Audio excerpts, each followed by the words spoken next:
ସକାଳୁ ଉଠୁ ଉଠୁ ଲାଗିଲା କି ଦେହରେ ଯେମିତି ଜ୍ୱର ଭର୍ତ୍ତି।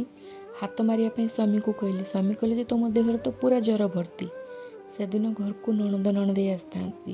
ମଟନ୍ ମଧ୍ୟ ଆସିଯାଇଥାଏ ସକାଳୁ ସକାଳୁ। ସେଦିନ ମୁଁ ଟିକେ ଲେଟ୍ କରିକି ରୁମ୍ରୁ ବାହାରିଲି। ସମସ୍ତେ ପଚାରିଲେ କ'ଣ ରୋଷେଇ ଆଜି ହେବନି? ସ୍ୱାମୀ କହିଲେ ତାକୁ ପ୍ରବଳ ଜ୍ୱର, ତୁମେମାନେ ଯାହା ଯେମିତି କରିକି ଆଜି ମ୍ୟାନେଜ୍ କରିଦିଅ, ସେ ଆଜି ରୋଷେଇ କରିପାରିବନି।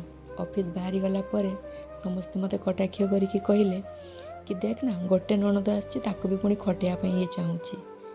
ନଣନ୍ଦ ମୋତେ ଦେଖିକି ନାକ ଟେକିକି କହିଲେ କି ଭାଇ ଭାଉଜ ବୋଧେ ଆମେ ଆସିବାରେ ଆଦୌ ଖୁସି ନାହାନ୍ତି, ନହେଲେ ଏତେ ଦିନ ପରେ ଆମେ ଏତେ ବାଟରୁ ଆସିଲେ ଆଉ ଜ୍ୱର ହେଇଛି କହିକି ଟିକେ ରୋଷେଇ କରିକି ଖାଇତେ ଦେଇପାରିବେନି।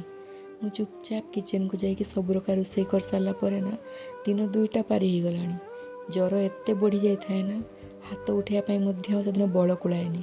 ମୁଁ ଚୁପଚାପ ଯାଇକି ରୁମ୍ରେ ଶୋଇଗଲି। କେତେବେଳେ ମୋ ନିଦ ଭାଙ୍ଗିଲା ରାତିରେ ମୁଁ ନିଜେ ଜାଣିନି, କିନ୍ତୁ ମୁଁ ଦେଖିଲି କି ମୋ ସ୍ୱାମୀ ମୋ ପାଖରେ ବସିକି ମୋ ମୁଣ୍ଡରେ ଜଳ ପଟି ଦେଉଛନ୍ତି ଆଉ ମେଡ଼ିସିନ ଆଣିକି ରଖିଛନ୍ତି। କହିଲେ ଉଠିକି ଖାଇନିଅ।